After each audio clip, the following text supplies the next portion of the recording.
mga kababayan. At ngayon, punta naman po tayo dito naman sa sagot ng kampo ni Madriaga sa pag-deny, mga kababayan, ni Sara Duterte dito po kay Madriaga na hindi daw po niya ito nakasama at hindi niya inutusan ito at hindi niya kilala.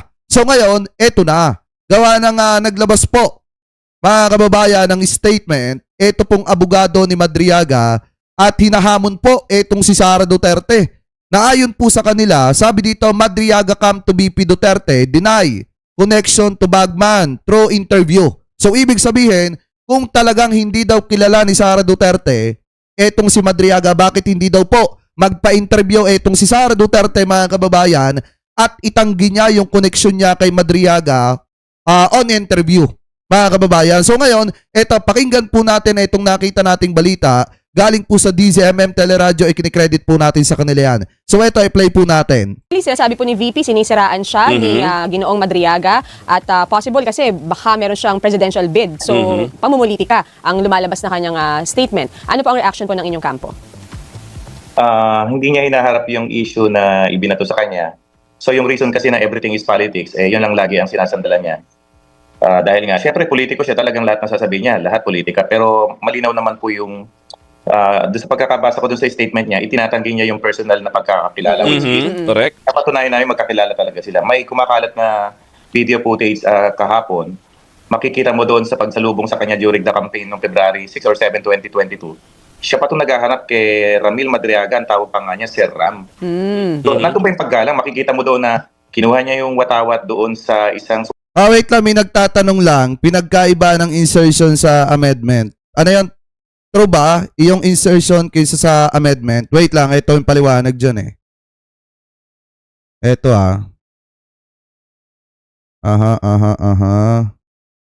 Share ko lang para ma-play natin sa sa screen.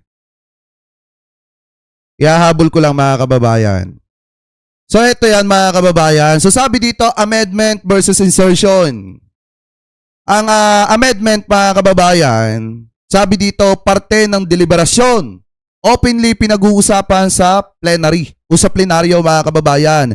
May transparency at record sa Senate proceedings. Amendments are normal. Yan po yung sabi dito Ngayon naman, yung insertion, mga kababayan, ito yan. Bigla ang sulpot, madalas huling minuto. Hindi laging malinaw ang justification, madaling malusutan ng kickback at special interest, mga kababayan. Insertion, raise, eyebrows, mga kababayan, nakakataas ng kilay. So ngayon, kung titingnan nyo, di ba, nung pumutok yung insertion na 142 billion pesos ni Chis Escudero, di ba nagpunta siya, mga kababayan, sa Congress in a last minute. Di ba, mga kababayan? Kaya nga po naging kaya nga po na-question yung 2025 budget, national budget, mga kababayan, kasi nga in a last minute, nagpunta pa, nakuhanan pa nga ng CCTV, itong si Chis Escudero para lamang po isingit yung 142 billion. So ngayon, kung titingnan ninyo, iginigit ni Senator Risa Hontiveros na nung inakusahan siya na may insertion din at inilabas ni Katunying yon, mga kababayan, iginiit po ng kampo ni Senator Risa na yun po ay amendment. Kasi nga, pag sinabi pong amendment, mga kababayan, yan po ay parte ng deliberation. At kung titingnan nyo po openly, pinag-uusapan po yan sa plenary. Yan yung napapanood nyo, mga kababayan, sa bawat hearing ng Senado, lalo na sa plenaryo. Yan yung mga isinasuggest na pwedeng paglaanan ng pondo. At yan po ay masasabi natin, since nakapublic po yan, may transparency at record sa Senate proceeding. So ngayon, mga kababayan, yan po yung pinagkaiba ng insertion sa amendments. Ano po ngayon, mga kababayan, balik tayo dito. Sa sinagot ko lang yung comment supporter. Tapos sabi niya, Sir Ram, malambot pa yung pagkakasabi nun. Tapos sabi ng mga supporter, Kuya Ram, hanap ka ni Mayora. So, yung video footage na yun, isa lang yun sa pinangahawakan namin to establish yung relationship. Tama. Imagine mo, ikaw ang national convener ng ISIP, tapos sasabihin hindi ka kilala. Samantalang may isang video footage na yan nakuha namin. In fact, nahirapan kaming hanapin yan kasi deleted na yan sa Facebook post nila. Nakita lang namin yan sa YouTube, hindi na nabura yan. So that shows na establish namin yung relationship. Tama. Sir, can you walk? Tsaka, mga kababayan, na ito, di ba yung isip, ang isa po sa mga leader niyan ay ito pong si Madriaga. Ito pong si Ramil Madriaga. So ngayon ito, nakakita tayo ng video mismo ni Sara Duterte na huli sa kanyang bibig na pinapasalamatan niya itong isip. Ano po, ito, i-play po natin. Sir Tek, nagpapasalamat tayo sa mga supporters natin na lahat sila all out support sa ating Sara All for You. No, isa dito ang ating Isip Pilipinas. Ang ibig sabihin, Sir Tek, ng Isip Pilipinas is Inday Sara is my Vice President. Oh, maraming Kaibigan salamat. ko lang ito lahat, Sir Tek.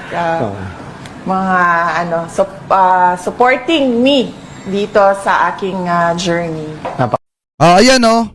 Di ba mga kababayan, pinasalamatan ni Sara Duterte yung isip ni Madriaga. Anyway, tuloy pa natin. Walk us through lang, paano nga ba nagsimula yung relationship? Ano ba si Ginoong Madriaga kay Vice Presidente? Ano naging role niya? Oo.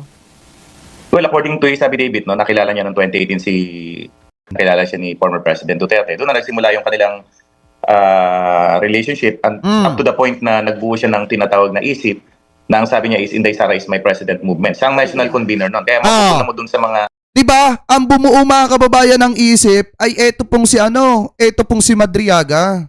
Ayan o, sinasabi na ng attorney ni Madriaga na si Madriaga po ang bumuo nung isip mga kababayan. So ngayon kung makikita nyo naman po dun sa video, talagang pinapasalamatan pa ni Sara Duterte. At may footage pa nga mga kababayan na di umano, talagang masasabi po natin na kilalang kilala niya. Ito pong si Madriaga. Anyway, tuloy pa natin. sa campaign nila, lagi sila naka-t-shirt ng green. Ang supporter nila isip. National convener siya ron. Napakalaking factor yung ginampanan niya ron dun sa support group. Hanggang sa manalo si BP Sara for si Mayor Sara for the BP post. At nagtuloy-tuloy na yung kanilang relationship doon hanggang sa pinagkatiwalaan siya doon sa mga paggawa ng mga bagay about money, kagaya ng nasabi. Sir, attorney, syempre ang tanong din dito, bukod sa naging tugon ng Pangulo na ingay lang ito, para siraan lang siya ang kanyang ng pangalawang Pangulo ang kanyang reputasyon. Sorry, ba't ba nababanggit ko? Vice President, yung kanyang reputasyon. Bakit nawala na yung isang DDZ? Sabi dito ni Lucky Cho, ang amendment binago at yun ang magiging permanent at kailangang approval pa. Yun yung sabi niya mga kababayan na, pero nung ipinakita natin yung paliwanag, bakit di na sila nag-comment? Kayong mga DDZ kayo, ba't di na kayo nagko-comment? Ang tanong po dito, ano ngayon, bakit ngayon lumabas itong si Sir Ramil para sabihin lahat ng ito, ng naging transaksyon nila, kung hindi ba talaga niya hinaharang yung possible na pagtakbo ng Vice Presidente? Yung pinaka-rason daw niya is that gusto niya matigil yung mga usapin, yung mga impluwensya, masamang impluwensya na dala ng Pogo Money, na kung saan marami siyang pick-up and delivery sa iba't ibang politician. So basically yun. Tapos yung sasabihin mo siguro na bakit ngayon lang, October or November, Opo. yun lang siguro yung pagkakataon na nagkakilala kami dahil doon sa kanyang effort na tumulat sa ibang congressman, Opo. sa Quadcom, kay Senator Risa, hindi ganong nabigyan ng pansin. Opo. Marami siyang sinulatan noon habang nakakulong siya. Hindi siya nagkaroon ng opportunity. Remember, nakakulong siya. Limitado yung kanyang communication. It just so happens sa pagbisita ko lagi dun sa Annex 2, nakilala hanggang sabi niya, pwede kong pagkatiwalaan to si Attorney Palad. Opo. Sa kanya dinisclose yung mga bagay na yun. Hindi ko kasi siya mapagtiwala kung sino lang ang lawyer na. Di tama yung sinasabi ni Pebbles. Tama po yung sinasabi ni Pebbles sa Kunanan na hirap magtiwala etong si Ramil Madriaga.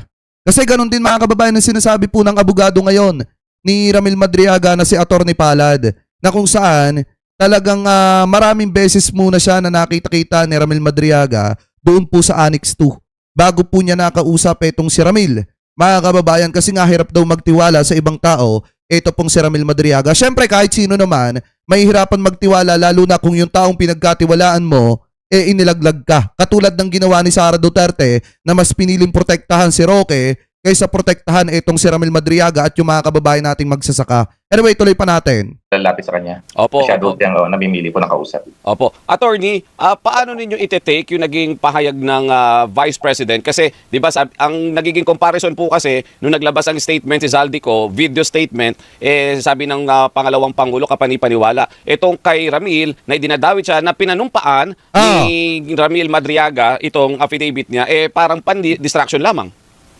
Napaka-selective nga po ng mga acceptance nila sa mga lumalabas na balita. Pag pabor sa kanila, papaniwalaan. Pag hindi pabor sa kanila, sasabihin nila politika. So, dapat siguro kung talagang gusto niyang i-deny yung kanyang pagkakilala kay Mr. Ramil Madriaga, mas maganda mismo sabihin niya yun sa isang interview, hindi yung press release lang. Tama! Kasi pwedeng Tama! i-disown yung press release na pagkakamali lang ng staff niya. Kagaya ng allegation doon na prior Tapos doon siya magpa-interview mga kababayan kay Miss Karen Davila o kaya kay Ma'am Pinky Webb. 'Di ba mga kababayan? Para na sa ganun makita naman natin kung talagang etong si Sara Duterte mga kababayan nagsasabi ng totoo. Bakit hindi siya magpa-interview doon sa mga batikang media at itanggi niya yung ugnayan niya dito po kay Ramil Madriaga? criminal record. Wala pa ho siyang criminal record. Maaaring nakasuhan siya, nakulong siya, pero inabsuelto siya ng Supreme Court. So, Tama. hindi tama lahat yung sinasabi doon na may prior criminal record. Kung may prior criminal record yung tao, bakit pala siya naging convener mo doon sa isip? Siya pa yung ginawa mong tagahawak ng isang bagay doon during the election. So, idinikit ni VP Sara yung Saka biruin nyo mga kababayan na kung etong si Ramil Madriaga talagang sangkot sa mga kidnap for ransom, di sana itinakbo na mga kababayan ni Ramil Madriaga yung pera. Ano po yung pera na di umano, diba? Yung pera na di umano yung ipinagkatiwala ni Sara Duterte dito kay Ramil Madriaga para ipamudmod doon po sa mga tao na kaalyado ni Sara Duterte. Anyway, tuloy pa natin. pagkatao niya kay Ramil Madriaga. Hindi niya may tatanggi yun kasi napakaraming pictures na nakuha kami sa Facebook. Antayin pa natin kung makukuha natin yung mobile phone ni Ramil Madriaga sa korte. Mas marami pa laman yun. Oo. Isa pa dyan, sir, nabanggit mo nga, attorney, di ba may pending case siya? Tama po, nakapiit pa rin siya dahil sa kasong kidnapping. Tama po, attorney Raymond? Tama po yun. Opo. Ang sinasabi naman po ng iba, posibleng nag-iingay siya para gawin siyang witness at para yung kaso niya ay maibasura at pakinabangan ng publiko at ng mga ibang opisyal. Itong mga statement niya laban sa pangalawang Pangulo. Malinaw po yung sabi ko sa kanya. No? Hindi siya pwedeng, nung tinanong ko nung sabi kong ilalabas natin to, kung anong demands mo. Wala, sabi niya, attorney, basta tulungan mo lang ako ng representasyon. Tulungan mo ako dun sa kidnapping case ko. Okay na ako dun kasi 6 kaming akusado ron na kaya namin patunayan na inosente kami dun sa charges na yun. So, wala akong trade-off dyan na magtitistigo siya, i-drop yung kaso. Hindi yung mangyayari yun sa ngayon kasi ang private prosecutor po ng kidnapping case na yun si Atty. Roque. So Tama. definitely hindi pa si Atty. Roque na iurong yun ng ganun-ganun. Ano po, sino bang involved dito sa kidnapping na to, sir? And doesn't it diminish yung kanyang credibility dito sa Reputation kanyang niya, accusation sa pangalawang Pangulo? Ang involved dyan yung dati niyang pinagtrabahuhan na according to Ramil mga POGO operators din at na-involved na sa smuggling ng mga meat products. Recent Tama. Kasi yung mga nagkaso mga kababayan, dito po kay Madriaga, yung mga POGO operators, di umano daw, sangkot din mga kababayan sa mga smuggle na gawain. Katulad na lamang mga kababayan doon sa may nakalimutan ko lang yung lugar, pero sangkot mga kababayan sa pag-i-smug, etong mga kinampihan ni Harry Roque. Kaya nga nai-connect etong si Harry Roque mga kababayan doon sa mga kliyente niya na POGO operator na mga smugglers. Ano po, kaya kung titingnan po talaga natin, talagang naidiin lang etong si Madriaga dahil kinampihan niya yung mga magsasaka. So ngayon, ituloy pa natin. I think December 11, na-raid na naman yung kanilang warehouse sa Nabotas. Nabotas. Nahuli yung kanilang kumpanya na nag-i-smuggle. According to the report, ni-raid na si IDG at Department of Agriculture. Ito yung pamilya nila Margaret Lu. These are the people na nag-complain ng kidnapping doon kay Ramil Madriaga. Na ang lawyer, na aside from being POGO operators daw, ang lawyer is Atty. Roque. Doon na nagdugtong-dugtong yung problema. Grabe ka, Roque. Pero yun nga, sir, yung pangalawang question, doesn't it diminish yung credibility nitong accusation niya laban sa Vice President? Well, yung credibility kasi is up to the court to. Kasi remember, pending pa lang yung criminal case, hindi pa siya convicted prisoner. If you will go back to the past, nung panahon ni Congresswoman De Lima, the government utilized, weaponized the convicted prisoners. Sila yung mga nakakulong noon sa Munti, dinala pa sa Kongreso, nilipat pa sa NBI para proteksyonan to testify against then Senator De Lima.